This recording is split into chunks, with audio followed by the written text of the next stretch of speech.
Lecture du livre de Ben Sira le sage. Si tu le veux, tu peux observer les commandements.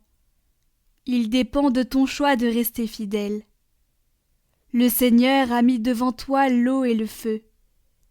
Étends la main vers ceux que tu préfères. La vie et la mort sont proposées aux hommes.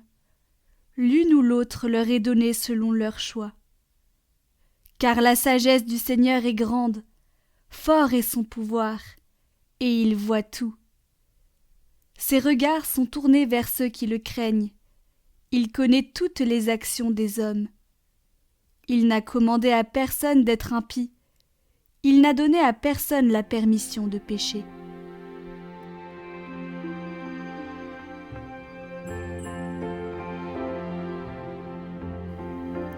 Lecture de la première lettre de saint Paul apôtre aux Corinthiens. Frères, c'est bien de sagesse que nous parlons devant ceux qui sont adultes dans la foi. Mais ce n'est pas la sagesse de ce monde, la sagesse de ceux qui dirigent ce monde et qui vont à leur destruction. Au contraire, ce dont nous parlons, c'est la sagesse du mystère de Dieu, sagesse tenue cachée, établie par lui dès avant les siècles, pour nous donner la gloire. Aucun de ceux qui dirigent ce monde ne l'a connu, car, s'ils l'avaient connu, ils n'auraient jamais crucifié le Seigneur de gloire. Mais ce que nous proclamons, c'est, comme le dit l'Écriture, ce que l'œil n'a pas vu, ce que l'oreille n'a pas entendu, ce qui n'est pas venu à l'esprit de l'homme, ce que Dieu a préparé pour ceux dont il est aimé. Et c'est à nous que Dieu, par l'Esprit, en a fait la révélation. Car l'Esprit scrute le fond de toutes choses, même les profondeurs de Dieu.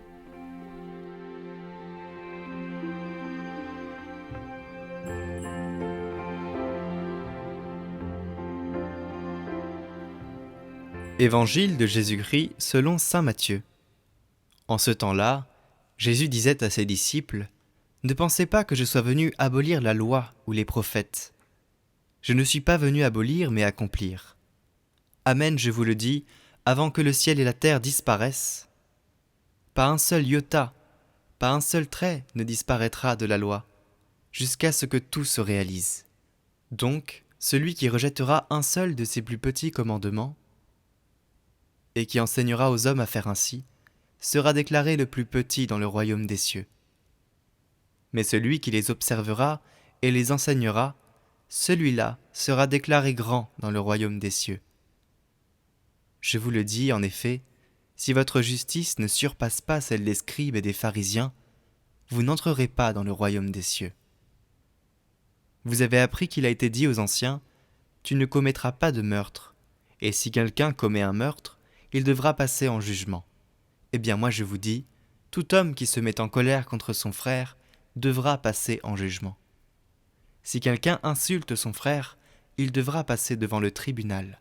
Si quelqu'un le traite de fou, il sera passible de la géhenne de feu.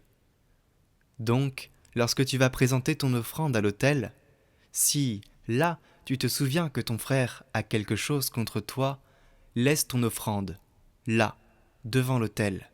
Va d'abord te réconcilier avec ton frère, et ensuite, viens présenter ton offrande.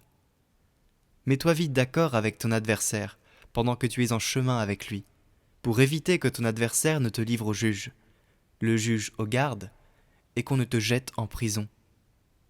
Amen, je te le dis, tu n'en sortiras pas, avant d'avoir payé jusqu'au dernier sou. Vous avez appris qu'il a été dit : « Tu ne commettras pas d'adultère. » Eh bien moi je vous dis, tout homme qui regarde une femme avec convoitise a déjà commis l'adultère, avec elle dans son cœur. Si ton œil droit entraîne ta chute, arrache-le et jette-le loin de toi, car mieux vaut pour toi perdre un de tes membres que d'avoir ton corps tout entier jeté dans la géhenne. Et si ta main droite entraîne ta chute, coupe-la et jette-la loin de toi, car mieux vaut pour toi perdre un de tes membres que d'avoir ton corps tout entier qui s'en aille dans la géhenne. Il a été dit également, si quelqu'un renvoie sa femme, qui lui donne un acte de répudiation. Eh bien moi, je vous dis, tout homme qui renvoie sa femme, sauf en cas d'union illégitime, la pousse à l'adultère. Et si quelqu'un épouse une femme renvoyée, il est adultère.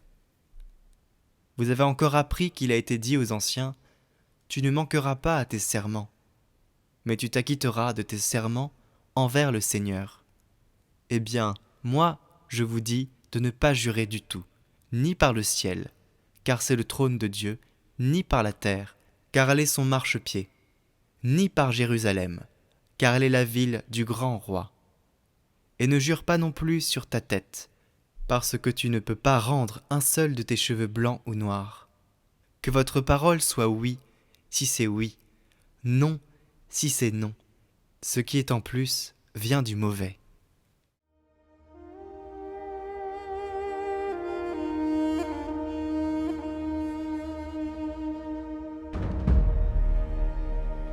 Chers frères et sœurs dans le Christ, Ben Sirac le sage nous dit dans la première lecture de ce dimanche, « Si tu le veux, tu peux observer les commandements. Il dépend de ton choix de rester fidèle. Il n'a commandé à personne d'être impie. Il n'a permis à personne de pécher. » Frères et sœurs, nous disons souvent trop facilement « C'est Dieu qui l'a voulu ainsi ». Eh bien, nous n'avons aucune excuse si nous concevons et enfantons le mal. Dieu a donné sa loi comme guide pour nous amener au bonheur. Et le Christ, en venant au milieu de nous, nous informe qu'il n'est pas venu abolir la loi de Dieu, mais l'accomplir. Étant l'auteur de la loi, il nous en donne le sens plénier en allant bien au-delà de ce que l'on a toujours compris. Il vous a été dit, eh bien moi je vous dis. Jusque-là, l'obéissance à la loi n'était que formalisme et non élan du cœur.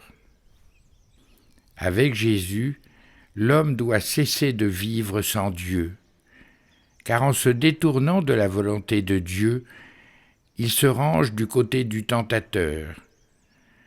L'obéissance à la parole de Dieu est notre bouclier contre le mal.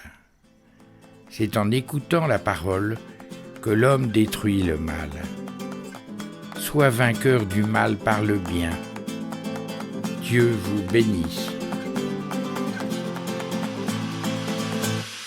Il s'est manifesté, nous l'avons rencontré, venez et voyez. Venu pour nous sauver, il est ressuscité. Jésus est le Seigneur. Nos yeux l'ont reconnu et nos mains l'ont touché. Nous avons entendu la parole de vie.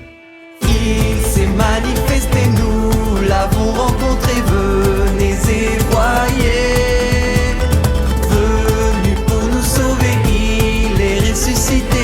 Jésus est le Seigneur, vrai Dieu né du vrai Dieu.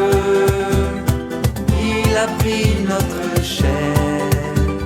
Jésus le Fils de l'homme nous conduit vers le Père. Il s'est manifesté, nous l'avons rencontré, venez et voyez. Venu pour nous sauver, ressuscité, Jésus est le Seigneur. Envoyé par le Père, consacré par l'Esprit, Jésus est la lumière qui nous donne la vie.